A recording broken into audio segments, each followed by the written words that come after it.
Great. Thanks, Matt. All right, folks. Last but certainly not least today, we have offensive lineman Matt Lee. If you have questions for Matt, again, please use the hand raise function and wait to be called on. All right, 4 for 4. Adam Lichtenstein from the Sun Sentinel with the first question once again. On a roll today. So Matt, after watching film and stuff, since Friday, just what were some of the high points that you guys identified on the O line in film, and maybe some of the things you want to work on? How you doing? I think from a high point perspective, I think we across the board, offensive linemen, the receivers, the quarterback, TVD, running back. I think we ran the offense efficiently and kind of what we were had in the game plan for Miami of Ohio. I think from a physical standpoint, the offensive line and the tight ends and the backs and everyone even on the perimeter is getting involved in blocking. I think we were physical. We pushed them around. Definitely imposed our will, imposed our style of play on them for all 60 minutes, for all however many 70 reps, however many offensive reps we had. And then on the flip side, I think we just got to keep pushing to stay in shaping, and as we go, every game, every week, every practice, I keep getting in better and better and better shape as we go. But overall, I thought it was a good, well executed debut game one for us. Go to Susan Miller-Degnan from the Miami Herald. Susan. Hey, Matt. What did you think of your running game? It was great, and how gratifying, I guess, was that? And also, what do you expect? This is not going to be a push around kind of game, probably. What do you expect from Texas A&M also?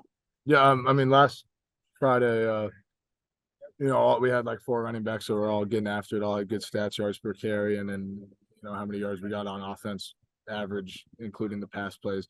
I thought it was all impressive. From a run game standpoint, I thought the 5 of us and Cam McCormick and the other tight ends involved, and when we went into jumbo sets and whatnot and got Samson and Matt in there as tackle tight ends, I thought they did a great job, and it was well executed all night. Texas A&M, great defensive line, great front seven, really good team, really good defense, got a lot of good guys on their personnel, and we got to run the ball effectively, throw the ball downfield, and execute, be smart, do all the things that we got to do to win. Go back to Adam.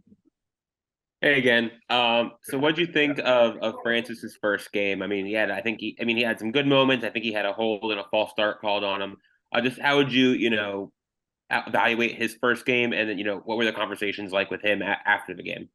I thought it was great. Really, I mean, he's 18 years old. He's a true freshman. That was his first collegiate football game of his career. Went out, played 61 snaps, played a good game, graded out well. Obviously, you're gonna have bumps here and there, especially his first game. He's he just got to college, his first game. But immediately after the game and in the meeting room, I don't want to say he's beating himself up, but he's very much holding himself accountable for every little error that he'll make, which is a great quality that he has. Very self-aware and doesn't think of himself as super high or somebody that's super humble, which is going to help him develop throughout the season in his career. But I was impressed. I mean, I'm always impressed with CC. The guy, mentally, physically, he's a beast, and he's going to keep getting better all year. Go to Marcus Benjamin from Keynes County. Marcus. Hey, Matt, just wanted to ask about practicing against your teammates and how that is going to help you in the game against Texas A&M. So how do their schemes kind of compare, and how does that help you prepare for A&M? Yeah, like when we're in practice, and obviously, when we're going against scout team, right, they're replicating Texas A&M defense or whatever given opponent we're going to be playing and running the schematics that they're going to run. But when we do get to periods throughout practice where we're going good on good and 1v1s, Texas A&M does have multiple aspects to their defense, so they will go in a 4-down and even front, they will get an odd, and they will do a little bit of exotic stuff. And being able to go against Coach Guidry's defense, for however many sets each day on our padded practice days is always good, because not only do they run multiple likewise each other, but like Texas A&M, but they're going to do stuff like stem and move the front pre-snap. So there's a lot of carryover and parallels between the two. So just help us prepare, and really being able to go against multiple like that against, higher caliber players in practice in comparison to when you're going against like scout, getting to go against ones and stuff is always really good, just for being ready, being fast, staying on your stuff. Go to Brandon O'Doy from Football Hotbed. Brandon, you're on mute.